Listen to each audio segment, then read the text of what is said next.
नमस्कार। प्रणाम मनोज कार्यक्रम को आपण मानक समस्त को स्वागत। आपण माने जानती यही 2021 मसीहा एप्रिल 27 तारीख दिन आम साहित्यर शिखर पुरुष मनोज दासଙ୍କର वियोग घटी जाइछि। मनोज दास केवल प्रसिद्ध कथाशिल्पी नथिले, आम साहित्यर प्राय सबु विभाग से लेखनी चालना करथिले एवं सबु विभाग लेखनी चालना करी से यशस्वी मध्य होइतिले। तांकर वियोगरे ओडिया साहित्य गोटे बड़ शून्यस्थान सृष्टि होइछि। साहित्यिक मनोज दास को अपेक्षा तांका मृत्यु पर जहाँ सबू प्रतिक्रिया प्रकाश पाई जना पड़ुछि जे व्यक्ति मनोज दास मध्य तांका साहित्य ठारू किछि कम नुहंती। तेणु तांकर वियोगरे तांको श्रद्धांजलि जणाइबा पई आम माने आज एठी एकाठी होइछु। उद्यानर माली को प्रश्न करा जाए कौन से एक विशेष फूलर तात्पर्य कौन से विचार हुए तो हड़बड़े जीव। वास्तविक केतोटी कहानी मोर जो गुड़िक अत्यंत निबिड़ प्रेरणा भितर जन्म ग्रहण करिसंती। शेष बसंतर चिठी ता भितर अन्यतम। हठात एतिक मन अच्छी गोटाए शिशुर मुह एवं मते से कौन से एक जिनस हठात निजर स्वार्थ त्याग करके बलर गोटाए फूल को ताहारी भितर समग्र कहानी भासी उठिला। किंतु जेतेबेले कहानी मु लेखि शेष करे शेष पूर्ण शेष स्थानी देइछि मोर माने अछि गोटाए मुहूर्त पाई अनुभव करथिली ए समग्र पृथ्वी को जेमि धारण करके रखिछि गोटाए अनंत मातृ ममता एवं सेही मातृ ममता थोड़े थोड़े प्रतिभात हुए गोटे चरित्र गोटे निर्दिष्ट घटना आचरण भीतर देकी यही पृथ्वी समस्त त्याग समस्त परित्याग एवं समस्त जो सब आचरण को आम स्वर्गीय आचरण बोली अभिहित करूँ से समस्त आचरण पछे रही गोटाए अनंत मातृमयिता बोली जहाँ को कह मातृमय ममता।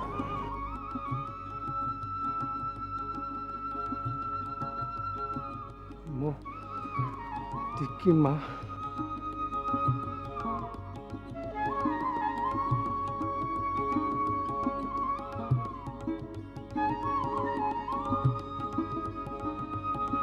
मो सहित तांकु प्रणाम जणाइबा पई अछंती अध्यापक विश्वरंजन। सी केवल राजनीति विज्ञानर पूर्वतन प्रोफेसर नुहंती, सी मध्य दीर्घ वर्ष धरी साहित्य साधना क्षेत्र में अछंती। गोटे पत्रिका जहाँ चिठी को नहीं केवल पत्रिका तार संपादक मध्य से अछंती, संवादपत्र स्तंभकार मध्य सुलेखक सुवक्ता मनोज दास परी। अध्यापक विश्वरंजन सहित आउ जी मनोज दास को प्रणाम जणाइबा आम सहित अछंती सी होउछंती विजय नायक। सी केवल वरिष्ठ प्रशासनिक अधिकारी भावे अवसर प्राप्त नुहंती, अवसर पर मध्य से गोटे गुरुत्वपूर्ण यही भाषा साहित्य संपर्कित दायित्व रे ओडिशा सरकार पक्षर अवस्थापित अछंती। सी मध्य गोटे पत्रिकार संपादक, सी मध्य जने सुवक्ता सुलेखक गल्पकार। तेणु एठी गोटे त्रिवेणी संयोग प्रकृत में घटी मनोज दास को प्रणाम जणाइबा। तेणु मु प्रथमे मनोज दास को यही प्रणाम जणाइबा प्रथमे जीवी अध्यापक विश्वरंजन को पाखकू। मनोज दास दीर्घ प्राय 6-7 दशंधि धरी साहित्य साधना क्षेत्र में थिले। आपण मध्य किछि कम दशंधि धरी साहित्य साधना क्षेत्र में नहांती। साहित्य व्यतिरेक व्यक्ति भावे मध्य मनोज दास जो गुरुत्व रही जड़े व्यक्ति भावे साहित्यिक मनोज दास अपेक्षा जड़े व्यक्ति मनोज दास भावे आपण मनोज दास को किपरि भावे देखती। प्रथमे मु प्रणाम करुची से सारस्वत साधक मनोज दास को। व्यक्ति भाव मु कहिबी तीनोटी वाक्य नम्रता श्रद्धा और सहृदयतार से थिले अनन्य प्रतीक एवं बयस निर्विशेष तरुण हूँ बा प्रवीण हूँ समस्त को आनंदरे आदर कोड़े नवा व्यक्तित्वर वैशिष्ट्य। गोटे उदाहरण देवी आम तो एकाधिक बार सभारे जोग देइछु। नालको दामंजोली रे एक गेस्ट हाउस रे आम थाउ गोटे सभा पर पाखापाखि रूम रे रही था। मुझे सकाଳେ भेटिया कहली से कहले मु आपण पाखक जीवी आसिले मु सेतबेले सस्त्रीक जाइए दामंजोड़ी से मोर पत्नी बाथरूम था ସେ ମୋ ସହିତ କଥାବାର୍ତ୍ତା କରି ଚାଲିଗଲେ ଏବଂ ତାର କିଛି ସମୟ ପରେ ବେଶ କିଛି ସମୟ ପରେ ସେ ଆସିଲେ ମୋ ପତ୍ନୀକି ଭେଟିବା ପାଇଁ ଏବଂ ଏଇ ଯେଉଁ ସ୍ମୃତି ମୋ ପତ୍ନୀ ଏପର୍ଯ୍ୟନ୍ତ ତାକୁ ତାଙ୍କ ସ୍ମୃତିର ସୁରଭି କରି ସାଇତି ରଖିଛନ୍ତି। ଏବଂ ଆଉ ଗୋଟିଏ କଥା, ମୁଁ ଯେତେବେଳେ କିଛି ବର୍ଷ ତଳେ ମୋର ଗୋଟିଏ ପ୍ରବନ୍ଧ ବହି ପ୍ରକାଶ ପାଇଲା, କଟକ ଷ୍ଟୁଡେଣ୍ଟ ଷ୍ଟୋର ପ୍ରକାଶ କରିଛନ୍ତି, ସାହିତ୍ୟ ଶକ୍ତି ଓ ସ୍ୱରୂପ, ସେ ବହିଟିକୁ ମୁଁ ଉତ୍ସର୍ଗ କରିଛି ଆପଣ ଯାହା କହୁଥିଲେ ସାହିତ୍ୟର ଶିଖର ପୁରୁଷ ମନୋଜ ଦାସଙ୍କୁ ସେଇ ବାକ୍ୟରେ। ଏବଂ ଯାଇଥିଲି ପଣ୍ଡିଚେରୀକୁ, ସେତେବେଳେ ସେ ପଣ୍ଡିଚେରୀରୁ ବାହାରେ ଥିଲେ ଏବଂ ସେତେବେଳେ ପଣ୍ଡିଚେରୀ ଚିଫ୍ ସେକ୍ରେଟାରୀ ଥାନ୍ତି ମୋର ଜଣେ ଛାତ୍ରର ବନ୍ଧୁ ମନୋଜ ପରିଡ଼ା, ସେ ମଧ୍ୟ ଜଷ୍ଟ ବିଦାୟ ନେଇଥାନ୍ତି, ତାଙ୍କ କାର୍ଯ୍ୟ ଦିଲ୍ଲୀ ବଦଳି ହୋଇଥାଏ। ସେ ମନୋଜ ବାବୁଙ୍କୁ ସହିତ ଯୋଗାଯୋଗ କରିକିରି ମୁଁ ଯାଉଛି ବୋଲି କହିଲେ ଏବଂ ଦିଲ୍ଲୀରୁ ଫେରିଆସିବା ପରଦିନ ସେ ସକାଳେ ମୋତେ ଖବର ଦେଲେ ଯେ ମୁଁ ତାଙ୍କୁ ଯାଇ ଭେଟିପାରିବି। ମୋ 2 ଜଣ ଛାତ୍ରବନ୍ଧୁ ହାଇଦ୍ରାବାଦରେ ବମ୍ବେରେ ଥାନ୍ତି, ନିହାର ଦେବାଶିଷ, ତାଙ୍କ ସହିତ ମୋ ସ୍ତ୍ରୀଙ୍କି ଧରି ସାଙ୍ଗରେ ଗଲି ଏବଂ ତାଙ୍କୁ ବହିଟି ଉତ୍ସର୍ଗ କଲି ଏବଂ ସେ କେତେ ଖୁସି ହେଲେ ଏବଂ ଚିଠି ପାଇଁ ଯେତେବେଳେ ଚିଠି ମାଗିଲେ ସେ କହିଲେ ବହୁତ ଚିଠି ଅଛି ବିଶ୍ୱରଞ୍ଜନ ବାବୁ, ମୁଁ ଧୀରେ ଧୀରେ ସବୁ ଗୋଟିଏ ଗୋଟିଏ କରି ସମ୍ପାଦନ କରି ପଠାଇବି। ଏବଂ ତାପରେ ପରେ ସେ ଗୋଟିଏ ଚିଠି ପଠାଇଥିଲେ, ଦୁର୍ମୂଲ୍ୟ ଚିଠିଟିଏ ପଠାଇଥିଲେ ଯାହା ଚିଠିରେ ପ୍ରକାଶ ପାଇଥିଲା। ଏବଂ ଶେଷ ଦେଖା ତାଙ୍କ ସହିତ ଯେତେବେଳେ କଟକରେ ଉତ୍କଳ ସାହିତ୍ୟ ସମାଜର ପରିସରରେ ମାଳବିକା ରାଜକିଶୋର ରାୟଙ୍କ ସୁକନ୍ୟା ମାଳବିକା ଆସର କରିଥାନ୍ତି ରାଜକିଶୋର ରାୟଙ୍କ ସ୍ମୃତି ସଭା, ସେଥିରେ ସେ ଥିଲେ ମୁଖ୍ୟ ଅତିଥି ଏବଂ ମୁଖ୍ୟ ବକ୍ତା। ଯେତେବେଳେ ସେ ମୋ ଠାରୁ ଶୁଣିଲେ ରାଜକିଶୋର ରାୟଙ୍କ ବିଷୟରେ ମୁଁ ଏତେ ଘନିଷ୍ଠ, ସେ ଅତ୍ୟନ୍ତ ଆନନ୍ଦିତ ପ୍ରକାଶ କଲେ ଏବଂ ଯେଉଁଭଳି ଭାଷାରେ ସେ ମୋତେ ଗ୍ରହଣ କଲେ ମୁଁ ସେ ସ୍ମୃତି ଭୁଲି ପାରିବି ନାହିଁ। ତେଣୁ ବ୍ୟକ୍ତି ଭାବରେ ତାଙ୍କର ସାରସ୍ୱତ ବ୍ୟକ୍ତିତ୍ୱ ଏବଂ ବ୍ୟକ୍ତିଗତ ବ୍ୟକ୍ତିତ୍ୱ ଭିତରେ ମୁଁ କୌଣସି ଫରକ ଦେଖି ନାହିଁ। ତାଙ୍କର ସାହିତ୍ୟ ହିଁ ତାଙ୍କ ବ୍ୟକ୍ତି ଜୀବନକୁ ପ୍ରଭାବିତ କରିଛି ଏବଂ ସେ ସାହିତ୍ୟ ଥିଲା ସମସ୍ତଙ୍କ ସହିତ ସମଭାବ, ସମଦୃଷ୍ଟି, ସମଶ୍ରଦ୍ଧା ଏବଂ ସମସହୃଦୟତାରେ ସମସ୍ତଙ୍କୁ ଆପଣେଇ ନେବା। ଖୁବ୍ ସୁନ୍ଦର ଭାବେ ଆପଣ କହିଲେ। ପ୍ରକୃତରେ ସାହିତ୍ୟ କହିଲେ ଯେଉଁ ସହିତ ଭାବ ଆମେ ବୁଝୁ, ମନୋଜ ଦାସ ପ୍ରକୃତରେ ତା'ର ଥିଲେ ଗୋଟିଏ ପ୍ରତୀକ। ବିଜୟ, ଆପଣ ଦୀର୍ଘ ବର୍ଷ ଧରି ଓଡ଼ିଶା ସରକାରଙ୍କର ବିଭିନ୍ନ ପ୍ରଶାସନିକ ପଦପଦବୀରେ ଅବସ୍ଥାପିତ ଥିଲେ, ବିଶେଷ କରି ଭାଷା ସାହିତ୍ୟ ସଂସ୍କୃତି ବିଷୟକ ବହୁ ଉଚ୍ଚ ପଦପଦବୀରେ ଅବସ୍ଥାପିତ ଥିଲେ। ସେହି ପ୍ରସଙ୍ଗରେ ବହୁବାର ମନୋଜ ଦାସଙ୍କ ସହିତ ଆନୁଷ୍ଠାନିକ ଦାୟରେ ଆପଣଙ୍କର ସମ୍ପର୍କ ହୋଇଛି, କିନ୍ତୁ ସେହି ଆନୁଷ୍ଠାନିକତାର ଊର୍ଦ୍ଧ୍ୱରେ ବ୍ୟକ୍ତି ମନୋଜ ଦାସକୁ ଆପଣ ସେହି ସମୟରେ କିପରି ଦେଖିଛନ୍ତି ବା କିପରି ଅନୁଭବ କରିଛନ୍ତି? ମୁଁ ସର୍ବପ୍ରଥମେ ମନୋଜ ଦାସଙ୍କ ପାଦପଦ୍ମରେ ବିନମ୍ର ପ୍ରଣତି ଜ୍ଞାପନ କରୁଛି। ତାଙ୍କର ଦେହାନ୍ତ ମୋ ପାଇଁ ଗୋଟେ ଏଥି ଦୁଃଖର ଘଟଣା, କାରଣ ମୁଁ ତାଙ୍କ ସହିତ ଘନିଷ୍ଠ ଭାବରେ ସମ୍ପୃକ୍ତ ଥିଲି। ମୋର ଆତ୍ମୀୟ ସ୍ୱଜନ କେଇ ଜଣେ ଚାଲି ଯାଇଥିବା ପରି ମୁଁ ଏଇ 11 ଦିନ ଭିତରେ ଅହରହ ମନେ କରୁଛି। ତେବେ ସେ ଯାହା ହେଉ, ମୁଁ ମନୋଜ ଦାସଙ୍କ ସହିତ ଖୁବ୍ ଅନ୍ତରଙ୍ଗ ଭାବରେ ଜଡ଼ିତ ଥିଲି ବ୍ୟକ୍ତିଗତ ସ୍ତରରେ ଏବଂ ବିଶେଷ କରିକି ସାରସ୍ୱତ କାର୍ଯ୍ୟରେ ମୁଁ ବାରମ୍ବାର ତାଙ୍କୁ ଆମନ୍ତ୍ରଣ କରିଛି ଓଡ଼ିଶା ସାହିତ୍ୟ ଏକାଡେମୀକୁ ଏବଂ ଅନ୍ୟାନ୍ୟ କାର୍ଯ୍ୟ ପାଇଁ। ମୁଁ ଗୋଟିଏ ଯୋଡ଼ିଏ କଥା କହିବି, ସେ କେବଳ ଖୁବ୍ ଭଲ ସାହିତ୍ୟିକ ଥିଲେ ତାହା ନୁହେଁ, ଇତି ଭଲ ମଣିଷ ତାହାର ପଟାନ୍ତର ନାହିଁ। ଯେ ମୋର ଯାହା ମନେ ପଡ଼ୁଛି 2013 ମସିହା ହେବ, ସେତେବେଳେ ଆମେ ସ୍ୱଭାବ କବି ଗଙ୍ଗାଧର ମେହେରଙ୍କର 150ତମ ଜୟନ୍ତୀ ପାଳନ କରିବାକୁ ଯାଉଥାଉଁ ଦିଲ୍ଲୀରେ। ସେତେବେଳେ ସେ ଦିଲ୍ଲୀରେ ଥିଲେ ଯେତେବେଳେ ମୁଁ ପ୍ରାରମ୍ଭିକ କାର୍ଯ୍ୟ କରିବାକୁ ସେଟାକୁ ଯାଇଥିଲି। ମୁଁ ତାଙ୍କୁ ଦେଖା କଲି। ସେତେବେଳେ ତାଙ୍କର ଆଣ୍ଠୁରେ କିଛି ଅସୁବିଧା ଥିଲା, ସେ ଭଲ ଚଲାଚଲି କରିପାରୁନଥିଲେ। ସେ କହିଲେ, ବିଜୟ ବାବୁ, ମୁଁ ଏବେ ଆସିଛି ଦିଲ୍ଲୀ, ପୁଣି କହୁଛନ୍ତି ଆପଣଙ୍କର ସଭା 10 ଦିନ ପରେ, ପୁଣି ଦିଲ୍ଲୀକି ଆସିବା ଏ ବୟସରେ ସମ୍ଭବ ହେଉନାହିଁ, ଆପଣ କିଛି ମନେ କରିବେ ନାହିଁ। କିନ୍ତୁ ମୁଁ ଏକ ପ୍ରକାର ଅଳି କଲି। ମୁଁ କହିଲି, ସାର୍ ସେ କଥା ଠିକ୍, ମୁଁ ଆପଣଙ୍କୁ ଆଉ ପୀଡ଼ା ଦେବାକୁ ଚାହୁଁନି, କିନ୍ତୁ ଦିଲ୍ଲୀରେ ଆମକୁ ଚିହ୍ନିବ କିଏ ଆପଣ ନ ଆସିଲେ? ସେ ତତ୍କ୍ଷଣାତ୍ କହିଲେ, ଯେତେ ଅସୁବିଧା ହେଉ ମୁଁ ଆସିବି। ଏବଂ ସେ ଆସିଲେ ଡହ ଡହ ଖରାରେ, ମୋର ଏପର୍ଯ୍ୟନ୍ତ ମନେ ପଡ଼ୁଛି ସେ ଆସିଲେ। ଅନେକ ଥର ମୁଁ ତାଙ୍କୁ ବାଧ୍ୟ କରିଛି ଏଇ ରକମର କେତେ ସଭା ସମିତିକି ଆସିବା ପାଇଁ, କିନ୍ତୁ ସେ ଏତେ ଉଦାର ମଣିଷ, ଆକାଶ ପରି ଉଦାର ଯାହାକୁ କହନ୍ତି, ସେ ଉଦାର, ଖୁବ୍ ଉଦାର। ତାଙ୍କର ଶେଷ ଆଗମନ ଓଡ଼ିଶାକୁ ମୁଁ ଭୁଲି ନାହିଁ। ସେଦିନ ମୁଁ ତାଙ୍କୁ ଏୟାରପୋର୍ଟରୁ ରିସିଭ୍ କଲି। ତାପର ଦିନ କଟକରେ ସେ ସଚୀ ରାଉତରାୟଙ୍କର ଯେଉଁ ସ୍ମାରକୀ ବକ୍ତୃତା, ପ୍ରଥମ ସ୍ମାରକୀ ବକ୍ତୃତା କଟକରେ ଦେଲେ। ସେ ବି ଚାହୁଁନଥିଲେ ଆସିବା ପାଇଁ। ମୁଁ ତାଙ୍କୁ କହିଲି, ସାର୍, ସଚୀ ରାଉତରାୟଙ୍କର ପ୍ରଥମ ସ୍ମାରକୀ ବକ୍ତୃତା ଯଦି ମନୋଜ ଦାସ ଦିଅନ୍ତେ ଖୁବ୍ ଭଲ ହୁଅନ୍ତା। ସିଏ ଆସିଲେ। ସେତେବେଳକୁ ସିଏ ଅସୁସ୍ଥତାର ଆଉ ଗୋଟେ ପାହାଚ ବୋଧେ ଆଗକୁ ଚାଲିଗଲେଣି। ତା ସତ୍ତ୍ୱେ ସେ ଆସିଲେ। ଏଇ ଯେଉଁ ମାନବଜ୍ଞତା, ଏଇ ଯେଉଁ ମଣିଷପଣିଆ, ଏଇ ଯେଉଁ ଉଦାରପଣ କ୍ୱଚିତ୍ ଅନ୍ୟ କାହାଙ୍କ ପାଖରେ ମୁଁ ଦେଖିଛି। ମୁଁ ଏସବୁ ଭୁଲି ପାରିବି ନାହିଁ। ତାଙ୍କର ସାହିତ୍ୟିକ ଭାବରେ ତୁଳନା ନାହିଁ, ମଣିଷ ଭାବରେ ପଟାନ୍ତର ନାହିଁ। ଖୁବ୍ ସୁନ୍ଦର ଭାବରେ ଆପଣ ମନୋଜ ଦାସଙ୍କୁ ଉପସ୍ଥାପିତ କଲେ। ଅଧ୍ୟାପକ ବିଶ୍ୱରଞ୍ଜନ, ମନୋଜ ଦାସ କଥାକାର ଭାବେ କେବଳ ଓଡ଼ିଶା ନୁହେଁ ସାରା ଭାରତବର୍ଷରେ ସୁପ୍ରସିଦ୍ଧ, କିନ୍ତୁ ତାଙ୍କର ସୃଜନ କର୍ମର ଆରମ୍ଭ ହେଉଛି କବିତାରୁ। ଆପଣ ମଧ୍ୟ କବିତାରେ ମଧ୍ୟ ଆପଣଙ୍କର ପ୍ରବେଶ ଅଛି, ଆପଣ କବିତା ଲେଖନ୍ତି, ଆପଣ ଜଣେ କବି। କବି ମନୋଜ ଦାସଙ୍କୁ ଆପଣ କିପରି ଭାବେ ଦେଖନ୍ତି? କଥା ପୁରୁଷ ଭାବରେ ମନୋଜ ଦାସ ଯଦି ଶ୍ୱେତପଦ୍ମର ଦିବାଲୋକ, ତେବେ କବି ଭାବରେ ସେ ହେଉଛନ୍ତି ଚହଟ ଚମ୍ପାର ଜହ୍ନରାତି। ତାଙ୍କୁ ଥରେ କେହି ସାକ୍ଷାତକାରରେ ପଚାରିଥିଲେ, ଆପଣଙ୍କର କଥା ସାହିତ୍ୟ ସହିତ କାବ୍ୟ ସାହିତ୍ୟ ତୁଳନୀୟ କି, ଏକା ସାଙ୍ଗରେ ତୁଳନା କରାଯାଇପାରିବ କି? ସେ ନିଜେ କହିଥିଲେ ଏ ସମ୍ପର୍କରେ, ମୁଁ ନିଃସନ୍ଦେହ। କବିତାରୁ ଆରମ୍ଭ ଏବଂ ସମୁଦ୍ର କୂଳରେ ତାଙ୍କ ଜନ୍ମ, ପୁରୀ କଲେଜରେ ପଢ଼ିଲା ବେଳେ, BA କଲେଜରେ ପଢ଼ିଲା ବେଳେ ପାଖରେ ସମୁଦ୍ର, ଏବଂ ସେ ଯେତେବେଳେ ପଢ଼େ, ମୁଁ ସେ ସମୁଦ୍ର କବିତା ପଢ଼େ। ସମୁଦ୍ର ଏତେ ଯେ ନୀଳ, ନୀଳ ତାର ଆକାଶର ଠାଣି, ତଥାପି ମୋ ନୟନରେ ଦୁଇ ବିନ୍ଦୁ ସୁନୀଳ ଚାହାଣି। ଦେଲ ଯେବେ ଅନୁରାଗେ ହେ ମୋର ଶିଳ୍ପୀ ତନୁ ମନର, ତେବେ ତୁମ ସୃଜନର ଅନ୍ତହୀନ ଚାରୁ ଗନ୍ତା ଘର। ଅନିମେଷେ ଅବଲୋକି ଆଦିଗନ୍ତ ଆଶ୍ଚର୍ଯ୍ୟ ପୁଲକେ, ବିଲୀନ ମୁଁ ହୁଏ ଯେନେ ଅବଶେଷେ ତୁମରି ପୁଲକେ। ତାଙ୍କର କବିତା ବହି ଉପନିବେଶ କବିତାର ସର୍ବଶେଷ କବିତା। ମୁଁ ଯେତେବେଳେ ପଢ଼େଇବ, ଯେକୌଣସି ପାଠକ ପଢ଼ିବ ଆଲୋଡ଼ିତ ହେବ, ଆନ୍ଦୋଳିତ ହେବ।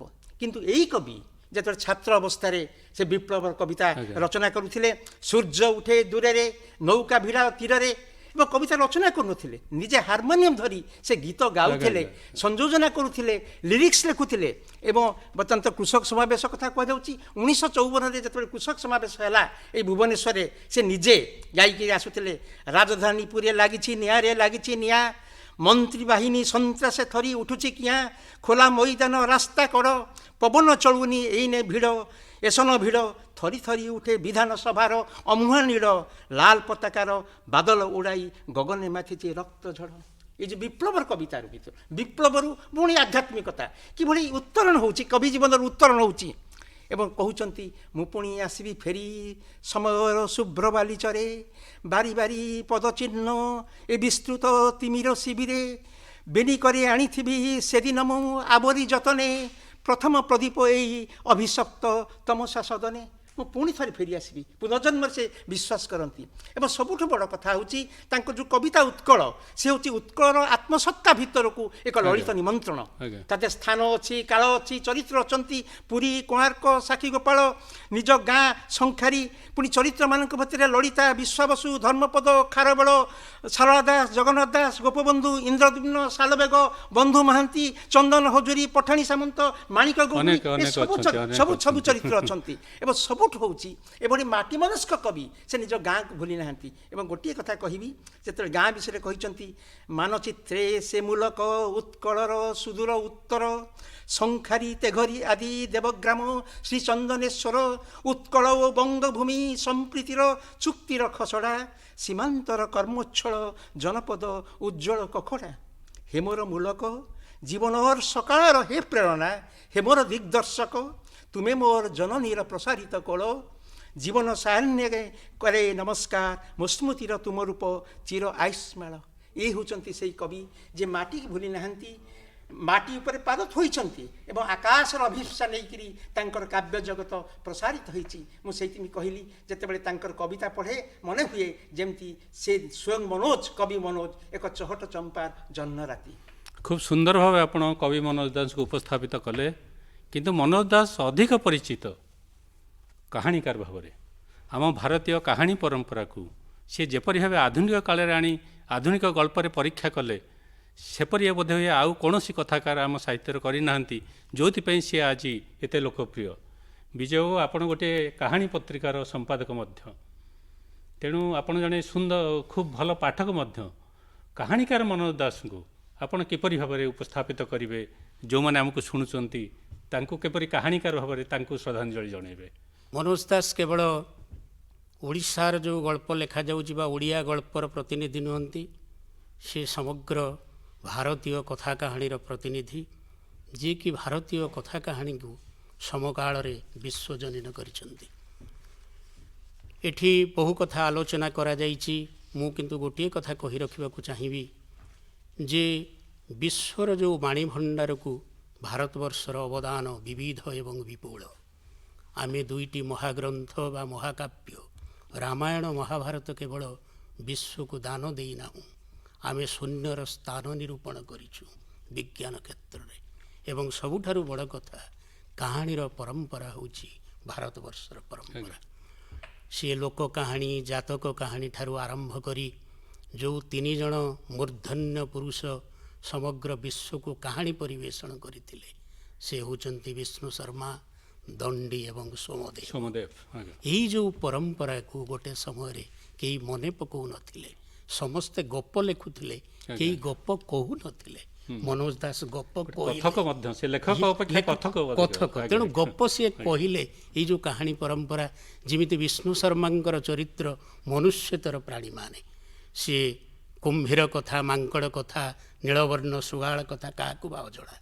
ମନୋଜ ଦାସ ସେଇ ମନୁଷ୍ୟତ୍ୱର ପ୍ରାଣୀମାନଙ୍କୁ ଚରିତ୍ର କରିକି ଆଧୁନିକ ମଣିଷର ଜୀବନର ଯେଉଁ ଜଟିଳତା, ତାର ଦୁଃଖ ଦୈନ୍ୟ, ତାର ସ୍ୱପ୍ନ ଏବଂ ସ୍ୱପ୍ନଭଙ୍ଗର କାହାଣୀକୁ ସେ ଚମତ୍କାର ଭାବରେ କହିଲେ। ଯେତେବେଳେ ଗୋଟେ ସମୟରେ ଯେତେବେଳେ ଗ୍ରିଗୋର ରୂପାନ୍ତରିତ ହୋଇଯାଉଛି, ମେଟାମର୍ଫୋସିସ୍ ଷ୍ଟୋରି, ସେଇ କଥା ଯଦି ଆମେ କହିବା, ପାଶ୍ଚାତ୍ୟ ଜଗତରେ ତାକୁ କିଏ ପଢ଼ିବ କାହିଁକି? ସେମାନେ ନିଛକ ଭାରତୀୟ ଗପ ଖୋଜନ୍ତି ବା କାହାଣୀ ଖୋଜନ୍ତି। ସେଥିପାଇଁ ରାୟବାହାଦୁରଙ୍କ ନିଶ ତାଙ୍କୁ ଭଲ ଲାଗେ। ଭୋଳା ଅଜାର ଭୋଳାପଣ, ଭୋଳା ଅଜା ମରିଗଲା ପରେ ତାଙ୍କ ସ୍ତ୍ରୀ କହୁଛି, ଏ ବୁଢ଼ାଟା ବୋଧେ ନିଶ୍ୱାସ ନେବାକୁ ଭୁଲିଯାଏ। ଇଏ ଯେଉଁ କାହାଣୀକାରଙ୍କର କଥା, ଇଏ ଅନନ୍ୟ, ବିଶ୍ୱରେ ଅନନ୍ୟ। ରଜାପୁଅ ସିନା ଘୋଡ଼ା ଚଢ଼ିବ, ରଜାପୁଅ ବାଘ ଚଢ଼ିବ। ତେଣୁ ରଜାପୁଅ ଯେତେବେଳେ ବାଘ ଚଢ଼ୁଛି, ହି ହୋ ରୋଡ୍ ଦ ଟାଇଗର, ତାହାର କରୁଣ ପରିଣତିକି ଏତେ ଚମତ୍କାର ଭାବରେ ମନୋଜ ଦାସ କହୁଛନ୍ତି। ସଂକ୍ଷେପରେ ମୁଁ କହିବି, ଭାରତର ଚିତ୍ର ଏବଂ ଭାରତୀୟ ଚରିତ୍ର ଏତେ ଚମତ୍କାର ଭାବରେ ତାଙ୍କ ଲେଖନୀରେ ଧରା ଦିଏ। ସମକାଳର, ମୁଁ ଏଇଟା ଦୃଢ଼ତାର ସହିତ କହିବି, କିନ୍ତୁ ବିନମ୍ରତାର ସହିତ କହିବି, ବୋଧହୁଏ ମନୋଜ ଦାସଙ୍କ ଛଡ଼ା ଆଉ କେହି କରିପାରି ନାହାନ୍ତି। ଚିତ୍ର କହିଲେ ଆମେ କ'ଣ ବୁଝିବୁ? ଭାରତର ଚିତ୍ର ଆମ ଗାଁ ଗଣ୍ଡା, ଆମ ନଦୀ ନର୍ଦ୍ଦମା, ଆମ ଜହ୍ନି ଫୁଲ, ଜହ୍ନରାତି, ହୁକେ ହୋ ରଡ଼ି, ହମ୍ବା ରଡ଼ି, ଆମର ଗୋମୟ ଓ ଗୋମୂତ୍ରର ଗନ୍ଧ, ଏଇ କଥାକୁ ସେ ନିଛକ ଭାବରେ କହୁଛନ୍ତି। ଏବଂ ଚରିତ୍ର ଭୋଳା ଅଜା, ଚରିତ୍ର ରାୟବାହାଦୁର ହୁଅନ୍ତୁ, କି ସେ ରଜାପୁଅ ହଉ, ରାଜକୁମାରୀ ହୁଅନ୍ତୁ, କି କିମ୍ଭୀରିଣୀ ଭୁତୁଣୀ ହୁଅନ୍ତୁ, ଏ ଯେଉଁ ଟିପିକାଲ ଭୁତୁଣୀ ଏକ ବିଦାୟ, ଏଇକୁ ନେଇ ସିଏ ଯେଉଁ କଥାର ସାମ୍ରାଜ୍ୟ ପ୍ରତିଷ୍ଠା କରିଛନ୍ତି, ତାହା ଅନନ୍ୟ। ଯେଉଁଥିପାଇଁ ଯେତେବେଳେ ପୃଥିବୀ ଗପ ଖୋଜେ ଭାରତବର୍ଷରୁ, ସେ ମନୋଜ ଦାସଙ୍କର ଗପକୁ ଖୋଜେ। ସେ ବିଷୟରେ ଆପଣଙ୍କୁ ମୁଁ ପରବର୍ତ୍ତୀ ପର୍ଯ୍ୟାୟରେ କହିବି। ଏଇଥିପାଇଁ ବୋଧେ ଯେତେବେଳେ ସାଂଘାଇ କୋଅପରେସନ୍ ଅର୍ଗାନାଇଜେସନ୍ ପକ୍ଷରୁ ଖୋଜାଗଲା ଯେ ଭାରତର 10 ଜଣ ଗାଳ୍ପିକ ଯାହାଙ୍କ ଲେଖା ଯିବ ଅନୁବାଦରେ ରୁଷ, ଚୀନ ଏବଂ ଅନ୍ୟାନ୍ୟ ଦେଶ ସମୂହକୁ ଯିବ, ସେତେବେଳେ ସେଇ 10 ଜଣ ଭାରତୀୟ ଲେଖକଙ୍କ ମଧ୍ୟରେ ମନୋଜ ଦାସ ହିଁ ରହିଲେ ଏବଂ ତାଙ୍କର ମନୋଜ ଦାସଙ୍କ କଥା କାହାଣୀ ସଦ୍ୟ ରୁଷ ଆଉ ଚୀନ ଭାଷାରେ ଅନୁଦିତ ହୋଇଛି। ଅଧ୍ୟାପକ ବିଶ୍ୱରଞ୍ଜନ, ମନୋଜ ଦାସ ମଧ୍ୟ ପ୍ରବନ୍ଧ ଲେଖିଛନ୍ତି, ଯିଏ ଗପ ଲେଖୁଛି, କବିତା ଲେଖୁଛି, ଅନ୍ୟ ଚମତ୍କାର ଭ୍ରମଣ କାହାଣୀ ଲେଖୁଛନ୍ତି, ସର୍ଜନଶୀଳ ଭ୍ରମଣ କାହାଣୀ, ଅତି ରମ୍ୟ ଦୂରଦୂରାନ୍ତର, ଅନ୍ତରଙ୍ଗ ଭାରତ ଇତ୍ୟାଦି ପରି ରମ୍ୟ କ୍ଷୁଦ୍ର ପ୍ରବନ୍ଧ ଲେଖୁଛନ୍ତି। ସିଏ ମଧ୍ୟ ମାନେ ଗମ୍ଭୀର ପ୍ରବନ୍ଧ ଲେଖିଛନ୍ତି। ତେଣୁ ତାଙ୍କୁ ସେଇଥିପାଇଁ କୁହାଯାଏ ମନୋଜ ଦାସ ହେଉଛନ୍ତି ମନୀଷା ଓ ମାନବୀୟତାର ଏକ ଚମତ୍କାର ସମନ୍ୱୟ। ତାଙ୍କ ଜଣେ ପ୍ରବନ୍ଧକାର ବା ଗଳ୍ପ ଏବଂ ଅନ୍ୟାନ୍ୟ ରଚନାର ଊର୍ଦ୍ଧ୍ୱରେ ପ୍ରବନ୍ଧକାର ଭାବରେ ଆପଣ ତାଙ୍କୁ କିପରି ଦେଖିବେ? ଆପଣ ଠିକ୍ କହିଛନ୍ତି ଅସିତ ବାବୁ। ତାଙ୍କର ଯେଉଁ ମନୀଷା ମାନବିକତାର ସମନ୍ୱୟ, ଆପଣ ଦେଖନ୍ତୁ ଆମ ପାଖରେ ଯେଉଁ ମନୋଜ ଦାସଙ୍କର ଆମେ ଛବି ଦେଖୁଛୁ, ତାଙ୍କ ଚାହାଣୀ କେତେ ଦେଖନ୍ତୁ। ସେ ମନୋଜ ଦାସଙ୍କ ଯେଉଁ ଚାହାଣୀ, ତାର ଚମକ ଦେଖିବେ ଆପଣ ତାଙ୍କ ପ୍ରବନ୍ଧରେ। ତାଙ୍କ ପ୍ରବନ୍ଧ ହେଉଛି କଥା, କବିତା ଏବଂ ତଥାକଥିତ ପ୍ରବନ୍ଧ ଯାହାକୁ କହୁଛନ୍ତି, ତାର ଏକ ଚମତ୍କାର ସମନ୍ୱୟ। ତାଙ୍କ ପ୍ରବନ୍ଧରେ ପାଣ୍ଡିତ୍ୟ ନାହିଁ, ଦୁର୍ବୋଧ୍ୟ ଶବ୍ଦ ନାହିଁ, ଭିତରେ ବହୁତ ପାଣ୍ଡିତ୍ୟ ଅଛି, କିନ୍ତୁ ତାକୁ ଏଭଳି ସରଳ ଭାବରେ ସେ ତାକୁ ଆବେଗପୂର୍ଣ୍ଣ ଭାବରେ କହନ୍ତି। ସେ ପ୍ରବନ୍ଧ ମୋତେ ବେଳେବେଳେ ତାଙ୍କ ଗପଠାରୁ ଅଧିକ ସୁଖପାଠ୍ୟ ଲାଗେ। ଏବଂ ତାଙ୍କ ଯାହା କହିଲେ ଦୂରଦୂରାନ୍ତର ଅନ୍ତରଙ୍ଗ ଭାରତ, ଏବଂ ସେ ପ୍ରବନ୍ଧ ଭିତରେ ସେ କାହାଣୀ ବି ଖଞ୍ଜିଥାନ୍ତି। ଏବଂ ତାଙ୍କୁ ପ୍ରବନ୍ଧକୁ ମୁଁ ପ୍ରବନ୍ଧ କହିବି ନାହିଁ, ତାହା ସତେ ଯେମିତିକା ମର୍ମ ରଚନା, ଯାହା ଗୋଟିଏ ମର୍ମରୁ ଆସିଛି, ଗୋଟିଏ ହୃଦୟରୁ ଆସିଛି, ଆଉ ଗୋଟିଏ ହୃଦୟକୁ ଭେଦିବାର ସାମର୍ଥ୍ୟ ରଖେ। ବହୁ ପ୍ରାବନ୍ଧିକକୁ ଆପଣ ଲକ୍ଷ୍ୟ କରୁଥିବେ, ସେ ଏଭଳି ସବୁ ଶବ୍ଦ ବ୍ୟବହାର କରୁଛନ୍ତି, ସେଥିପାଇଁ ସମସ୍ତେ କହନ୍ତି ପ୍ରବନ୍ଧ। ନା ନା, ପ୍ରବନ୍ଧଟା ବୋଧେ ସୃଜନମୂଳକ ସାହିତ୍ୟ ନୁହେଁ। ଗୋଟେ ପୁରସ୍କାର ପ୍ରବନ୍ଧକୁ ପୁରସ୍କାର ହିସାବରେ ଗ୍ରହଣ କରାଯାଉ ନାହିଁ। ମାନେ କଥା, କବିତା, ନାଟକ ଯେମିତିକା ସୃଜନାତ୍ମକ, ପ୍ରବନ୍ଧ ସୃଜନାତ୍ମକ ନୁହେଁ। କିନ୍ତୁ ପ୍ରବନ୍ଧ ଯେ ଚମତ୍କାର କଥା କବିତା ଭଳି ଆହୁରି ସର୍ଜନଶୀଳତା ତା ଭିତରେ ଥାଇପାରେ, ଏବଂ ହୃଦୟଗାହିତା ଥାଇପାରେ, ଏବଂ ପାଠକୀୟତା ଥାଇପାରେ, ତା ବିରଳ ନମୁନା ହେଉଛନ୍ତି ମନୋଜ ଦାସଙ୍କ ପ୍ରବନ୍ଧ। ତେଣୁ ଯେତେବେଳେ ତାଙ୍କ ପ୍ରବନ୍ଧ ପ୍ରକାଶ ପାଏ, ଏବଂ ଧାରାବାହିକ ଭାବରେ ସ୍ତମ୍ଭ ରଚନା କରୁଥିଲେ, ଇଂରାଜୀ ସ୍ତମ୍ଭ ରଚନା କରୁଥିଲେ, ସମାଜରେ ସନ୍ଧାନ ସଂକେତ ସ୍ତମ୍ଭ ରଚନା କରୁଥିଲେ, ସେ ସ୍ତମ୍ଭ ରଚନା ମଧ୍ୟ ଗୋଟିଏ ଗୋଟିଏ ଚମତ୍କାର ସୃଷ୍ଟି। ତେଣୁ ତାଙ୍କ ପ୍ରବନ୍ଧ ଅନ୍ୟମାନଙ୍କ ପ୍ରବନ୍ଧଠାରୁ ସ୍ୱତନ୍ତ୍ର ଭିନ୍ନ। ମୁଁ କହିବି ସେ ପ୍ରବନ୍ଧ ଗୁଡ଼ିକ ହେଉଛି ତାଙ୍କର ହୃଦୟର ରଚନା, ମର୍ମ ରଚନା। ତା ଭିତରେ ତଥ୍ୟ ଅଛି, ସୂଚନା ଅଛି, କାହାଣୀ ଅଛି, ସବୁ ଅଛି, କିନ୍ତୁ ତାହା ପାଠକମାନଙ୍କ ପାଖରୁ ଦୂରେଇ ଯାଏ ନାହିଁ। ତେଣୁ ପାଠକଙ୍କୁ ହୃଦୟକୁ ନେଇପାରିଥିବା ପ୍ରବନ୍ଧର ସ୍ରଷ୍ଟା ହେଉଛନ୍ତି ମନୋଜ ଦାସ। ବିଜୟ ବାବୁ, ମନୋଜ ଦାସକୁ ଆମେ କେବଳ ଓଡ଼ିଆ ଲେଖକ କହିପାରିବା ନାହିଁ। ମୁଁ ଟିକେ ଆଗରୁ ଯାହା ସୂଚନା ଦେଉଥିଲି, ତାଙ୍କୁ ଜଣେ ଭାରତୀୟ ଲେଖକ କହିପାରିବା, ଜଣେ ଅନ୍ତର୍ଜାତୀୟ ଲେଖକ ମଧ୍ୟ କହିପାରିବା। କିପରି ଭାବେ ଆମେ ତାକୁ ଭାରତୀୟ ଲେଖକ ଭାବେ ଆମେ ତ ଜାଣିପାରୁଛୁ, କିପରି ଭାବେ ଅନ୍ତର୍ଜାତୀୟ ଲେଖକ ଭାବେ ମନୋଜ ଦାସଙ୍କୁ ଆମେ କହିବା? ଆମେ ବେଳେବେଳେ କେହି ପ୍ରଶ୍ନନ୍ତି, କ'ଣ ଇଂରାଜୀରେ କେତୋଟି ବହି କରିଦେଲେ ଜଣେ କ'ଣ ଅନ୍ତର୍ଜାତୀୟ ହେଇଗଲା କି? ଆପଣ ଏଇ ପ୍ରଶ୍ନଟିକୁ କେମିତି ସାମ୍ନା କରିବେ? ମୁଁ କେତୋଟି ଖାଲି ଉଦାହରଣ ଦେଉଛି। 1975 ମସିହାରେ ସେ କେମିତି ବିଶ୍ୱଜନୀନ କରିଛନ୍ତି ଓଡ଼ିଆ ଗଳ୍ପ ବା ଭାରତୀୟ ଗଳ୍ପକୁ, ବା ତାଙ୍କୁ ଆମେ କହିବା ସେ ହେଉଛନ୍ତି ବିଶ୍ୱବାତାୟନ। 1975 ମସିହାରେ Malahat review an international quarterly of life and letter, ଏଇ ଯେଉଁ ପତ୍ରିକା ବାହାରିଲା, ସେଥିରୁ ଗୋଟିଏ ଭାରତୀୟ ଗଳ୍ପ ବାହାରିଲା। ସେ ଭାରତୀୟ ଗଳ୍ପଟି ହେଉଛି ଗୋଟେ ଓଡ଼ିଆ ଗଳ୍ପ, ତାହା ହେଉଛି ମନୋଜ ଦାସଙ୍କର ଫେୟାରୱେଲ୍ ଟୁ ଘୋଷ୍ଟ, ଏ ଘୋଷ୍ଟ, ଭୁତୁଣୀ ଏକ ବିଦାୟ। 1975 ମସିହାରେ ଇଲିନୋଇସ୍ ୟୁନିଭର୍ସିଟି ସେମାନେ ଗୋଟେ ପତ୍ରିକା ବାହାର କଲେ ନୂଆ କରିକି, ଏସେଣ୍ଟ। ସେଥିରେ ସବୁ ଆମେରିକାର ଗଳ୍ପ ବାହାରିଲା। ଆମେରିକା ବାହାରୁ ଗୋଟିଏ ଗପ ସେଥିରେ ବାହାରିଥିଲା, ସିଏ ହେଉଛି ମନୋଜ ଦାସଙ୍କର ଗପ, a night in the life of a mayor, ମଧୁବନର ମେୟର। ଆଉ ଗୋଟେ ଇଣ୍ଟରେଷ୍ଟିଂ କଥା, ଷ୍ଟୋରି ବୋଲି ଗୋଟେ ପତ୍ରିକାକୁ ସମ୍ପାଦନା କରନ୍ତି ମ୍ୟାଡ଼ାମ୍ ମାର୍ଥା ଫଲେ। ମାର୍ଥା ଫଲେ ସେ ବର୍ଷ କ'ଣ କଲେ, ସେ 20ଟି ଗପର ଗୋଟେ ସୂଚୀ ପ୍ରସ୍ତୁତ କଲେ, ଲିଷ୍ଟ ପ୍ରସ୍ତୁତ କଲେ 20ଟି ଗପର। ଏବଂ ସେ ପୃଥିବୀବ୍ୟାପୀ 20ଟି ଗପ ଯେଉଁ ବାଛିଲେ, ସେଠି 5ଟି ଭାରତୀୟ ଗପ ବାଛିଲେ, ଏବଂ ସେ 5ଟି ହେଉଛି ଓଡ଼ିଆ ଗପ, ଏବଂ ସେ 5ଟି ହେଉଛି ମନୋଜ ଦାସଙ୍କର ଗପ। ଇଏ ହେଉଛନ୍ତି ମନୋଜ ଦାସ। ଆଉ ଗୋଟିଏ ଯୋଡ଼ିଏ କଥା ଖାଲି କହୁଛି, ମନୋଜ ଦାସଙ୍କ ବିଷୟରେ କହିଲେ ମୁଁ ତ ରୋମାଞ୍ଚିତ ହେଉଛି। ଲୋୟଲା ୟୁନିଭର୍ସିଟି 1979 ମସିହାର କଥା, ସେ ନ୍ୟୁ ଅର୍ଲିଅନ୍ସ ରିଭ୍ୟୁ ବୋଲି ଗୋଟେ ଆନ୍ତର୍ଜାତିକ ସଂଖ୍ୟା ବାହାର କଲେ ପତ୍ରିକାର। ସେଥିର ଏସିଆ ମହାଦେଶରୁ ଗୋଟିଏ ଗଳ୍ପ ପ୍ରକାଶ ପାଇଲା, ଦ ବ୍ରିଜ୍ ଇନ୍ ଦ ମୁନଲିଟ୍ ନାଇଟ୍, ସେତୁ। ଆଜ୍ଞା, କେବଳ ସେତିକି ନୁହେଁ, 1983 ମସିହାରେ ଲଙ୍ଗ୍ ଆଇଲାଣ୍ଡ ୟୁନିଭର୍ସିଟି କନଫ୍ରଣ୍ଟେସନ୍ ନାମକ ଯେଉଁ ପତ୍ରିକା ବାହାର କଲେ, ସେଥିରେ ଲକ୍ଷ୍ମୀସ୍ ଆଡ଼ଭେଞ୍ଚର, ଲକ୍ଷ୍ମୀର ଅଭିସାର ପ୍ରକାଶ ପାଇଥିଲା। ସେଇଟା ଇଥି ଚର୍ଚ୍ଚା ହେଲା ପାଶ୍ଚାତ୍ୟ ଜଗତରେ। ଅଷ୍ଟ୍ରେଲିଆର ଯେଉଁ ହେମିସ୍ଫିୟର ମ୍ୟାଗାଜିନ୍ର ସେଇଟା ରିପିଟ୍ ହେଲା, ପୁନଃ ପ୍ରକାଶିତ ହେଲା, ଏବଂ ଦ ସବମର୍ଜଡ୍ ଭ୍ୟାଲି ବା ମଗ୍ନ ଉପତ୍ୟକା, ତାହା ମଧ୍ୟ ସେଇ ହେମିସ୍ଫିୟର ଭ୍ୟାଲିରେ ହେମିସ୍ଫିୟର ପତ୍ରିକାରେ ପ୍ରକାଶ ପାଇଥିଲା। ୱିଣ୍ଟର୍ସ ଟେଲ୍ସ ବୋଲି ଗୋଟେ ପତ୍ରିକା ଅଛି, ଯାହାର ସମ୍ପାଦକ ହେଉଛନ୍ତି ଆଲାନ୍ ମାକ୍ଲିନ୍। ଏ ପତ୍ରିକାଟି 2ଟି ଜାଗାରୁ ଏକ ସମୟରେ ବାହାରେ, ଗୋଟେ ହେଉଛି ମାକ୍ମିଲାନ୍ ଲଣ୍ଡନ, ଆଉ ଗୋଟେ ସେଣ୍ଟ ମାର୍ଟିନ୍ସ ପ୍ରେସ୍ ନ୍ୟୁୟର୍କ, 2ଟି ଜାଗାରୁ ବାହାରେ। ଇଏ ସମ୍ପାଦକଙ୍କର ଥରେ ମନୋଜ ଦାସଙ୍କ ସହିତ ଦେଖା ହେଲା। ସେଇଠୁ ସେ କହିଲେ, your missing cap fits to my head so well. ଆପଣଙ୍କ ଅପହୃତ ଟୋପିଟି ମୋ ମୁଣ୍ଡକୁ, ଟୋପିର ରହସ୍ୟ। ଇଏ ହେଉଛନ୍ତି ମନୋଜ ଦାସ, ସେ ବିଶ୍ୱବାତାୟନ। ଖୁବ୍ ସୁନ୍ଦର ଭାବେ ଆପଣ ଅନ୍ତର୍ଜାତିକ ଖ୍ୟାତିସମ୍ପନ୍ନ ମନୋଜ ଦାସ ଆମେ ଯେଉଁ କହୁଛୁ, ତାକୁ ଆପଣ ଠିକ୍ ନ୍ୟାୟ ଦେଲେ ଏବଂ ପ୍ରକୃତରେ ଉତ୍ତର ଦେଲେ। ପ୍ରକୃତରେ ଯଦି ଆମ ବର୍ତ୍ତମାନ ସାହିତ୍ୟର ଜଣେ କିଏ ଅନ୍ତର୍ଜାତୀୟ ଖ୍ୟାତିସମ୍ପନ୍ନ କଥାକାର ବୋଲି ଆମେ ଗ୍ରହଣ କରିବା ସେ ନିଶ୍ଚିତ ଭାବରେ ମନୋଜ ଦାସ। ଆମେ ଏବେ ଅନ୍ତିମ ପର୍ଯ୍ୟାୟକୁ ଆସିବା, ଆମ ହାତରେ ସମୟ ଖୁବ୍ କମ୍ ଅଛି। ମନୋଜ ଦାସ ଆମଠୁ ବିଦାୟ ନେଇଛନ୍ତି। ଜାତସ୍ୟ ଧ୍ରୁବ ମୃତ୍ୟୁ, ଯିଏ ଥରେ ଜନ୍ମ ହେଇଛି ତାର ମୃତ୍ୟୁ ଅବଶ୍ୟମ୍ଭାବୀ। କିନ୍ତୁ ମୃତ୍ୟୁ ପରେ ଆଗାମୀ ଦଶନ୍ଧି ଗୁଡ଼ିକରେ, ଆଗାମୀ ଶତାବ୍ଦୀ ବେଳକୁ ମନୋଜ ଦାସଙ୍କୁ ଲୋକମାନେ ବା ଆମେ କେମିତି ମନେ ରଖିବା ବୋଲି ଆମେ ଆଜି ଆକଳନ କରିବା। ଅଧ୍ୟାପକ ବିଶ୍ୱରଞ୍ଜନ। ଅସିତ ବାବୁ, ମୃତ୍ୟୁ ମୋ ଦୃଷ୍ଟିରେ ଏକ ମିଛ କଥା। ମୃତ୍ୟୁକୁ ଆପଣ ଦେଖିଛନ୍ତି କି ନା? ମୁଁ ଦେଖିଛି। ଆମେ ଜୀବନକୁ ଦେଖିଛୁ, ଜୀବନକୁ ଦେଖିଛୁ ଏବଂ ମୃତ୍ୟୁ ହେଉଛି ଜୀବନର ବିପରୀତ ନୁହେଁ, ଜୀବନ ସହିତ ଅଛି। ଏକଥା ମଧ୍ୟ ବାରମ୍ବାର ତାଙ୍କର ସାକ୍ଷାତକାର ମନୋଜ ବାବୁ କହିଛନ୍ତି। ତେଣୁ ମୃତ୍ୟୁରେ ସେ ବିଶ୍ୱାସ କରନ୍ତି ନାହିଁ। ତାପରେ ସେ ଯେଉଁ ଅକ୍ଷର ସବୁ ଛାଡ଼ି ଯାଇଛନ୍ତି, ଯେଉଁ ସାଧନା ସାରସ୍ୱତ ସୃଷ୍ଟି ସବୁ ଛାଡ଼ି ଯାଇଛନ୍ତି, ତାର ମୃତ୍ୟୁ କାହିଁ? ତେଣୁ ବ୍ୟକ୍ତି ଭାବରେ ଆମେ ତାଙ୍କୁ ଦେଖିପାରିବା ନାହିଁ। ଆମେ ତାଙ୍କୁ ସବୁଦିନ ଦେଖୁଥିଲେ, ସେ ପଣ୍ଡିଚେରୀରେ ଥିଲେ, ଆମେ ଦେଖିପାରୁନଥିଲେ। କିନ୍ତୁ ଏବେ ମଧ୍ୟ ଦେଖିପାରିବା ନାହିଁ, ଶରୀର ଦେଖିପାରିବା ନାହିଁ। କିନ୍ତୁ ମୃତ୍ୟୁ ପରେ ତାଙ୍କ ସହିତ ବାରମ୍ବାର ସାକ୍ଷାତ ହେଉଥିବ, ଯୁଗ ଯୁଗ ଧରି କାଳ କାଳ ଧରି ସାକ୍ଷାତ ହେଉଥିବ।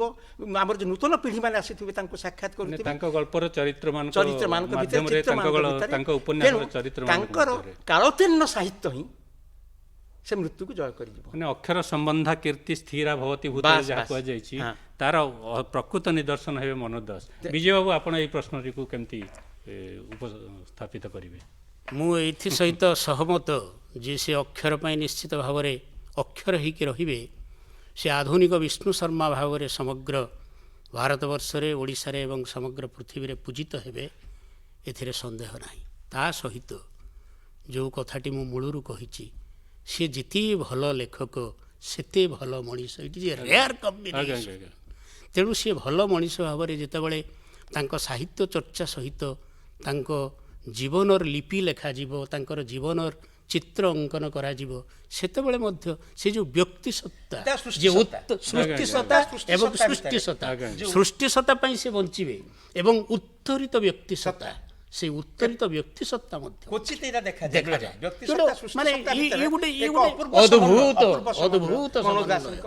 ମାନେ ଆପଣମାନେ ସମସ୍ତେ ଆମେ ଗୋଟିଏ ଇଏରେ ଏକମତ ହେଉଛନ୍ତି ଯେ ମନୋଜ ଦାସ ଯେମିତି ଅକ୍ଷର ସମ୍ବନ୍ଧା କୀର୍ତ୍ତିର ମୃତ୍ୟୁ ନାହିଁ, ସେମିତି ମନୋଜ ଦାସ ମଧ୍ୟ ଅକ୍ଷର, ତାଙ୍କର କ୍ଷର ନାହିଁ, ସିଏ ସବୁବେଳେ ରହିବେ। ଆମେ ଜାଣିଛୁ ଭାଗବତରେ ଗୋଟିଏ ଉକ୍ତି ଅଛି, ପାଣିର ଭଲ ମନ୍ଦ ବାଣୀ ମରଣ କାଳେ ତାହା ଜାଣି। ମନୋଜ ଦାସଙ୍କ ବିୟୋଗ ପରେ ତାଙ୍କ ବାବଦରେ ଯେଉଁ ପ୍ରକାର ଭାବପ୍ରବଣତା ସାରା ଓଡ଼ିଶାରେ ପ୍ରକାଶ ପାଇଲା, ଆମେ ଦେଖିଲେ ମନୋଜ ଦାସଙ୍କୁ ମଧ୍ୟ ତାଙ୍କ ଲେଖାକୁ ଲୋକ ଯେତିକି ଭଲ ପାଆନ୍ତି, ବ୍ୟକ୍ତି ମନୋଜ ଦାସଙ୍କୁ ମଧ୍ୟ ସେତିକି ଭଲ ପାଆନ୍ତି। ଏବଂ ଆମର ଦୃଢ଼ ବିଶ୍ୱାସ ଯେ ଲେଖକ ମନୋଜ ଦାସ, ସାହିତ୍ୟିକ ମନୋଜ ଦାସ ଏବଂ ବ୍ୟକ୍ତି ମନୋଜ ଦାସ ଉଭୟ ଆଗାମୀ ବହୁ ଦଶନ୍ଧି ପର୍ଯ୍ୟନ୍ତ ଏବଂ ଏକବିଂଶ ଶତାବ୍ଦୀ ପରେ ତା ପର ଶତାବ୍ଦୀ ପର୍ଯ୍ୟନ୍ତ ମଧ୍ୟ ଅନେକ ଶତାବ୍ଦୀ ପର୍ଯ୍ୟନ୍ତ ସିଏ ବଞ୍ଚିବେ, ନିଶ୍ଚିତ ଭାବରେ ବଞ୍ଚିବେ। କାରଣ ମନୋଜ ଦାସ ତାଙ୍କ ନିଜର ପରିଚୟ ଏବଂ ନିଜେ ତାଙ୍କ କୃତି ଆଉ ତାଙ୍କର ଆଚରଣ ମାଧ୍ୟମରେ ସିଏ ଯାହା କରିଯାଇଛନ୍ତି, ସେଥିପାଇଁ ସେ କାଳ କାଳକୁ ଅମର ରହିବେ। ତେଣୁ ସେଇ ମନୋଜ ଦାସଙ୍କୁ, ସେଇ କାଳୋତ୍ତୀର୍ଣ୍ଣ ମନୋଜ ଦାସଙ୍କୁ ଆମେ ସମସ୍ତେ ପ୍ରଣାମ ଜଣାଇବା ଏବଂ ଆଜି ଏ କାର୍ଯ୍ୟକ୍ରମକୁ ଏଇଠି ଶେଷ କରିବା। ସମସ୍ତଙ୍କୁ ଧନ୍ୟବାଦ।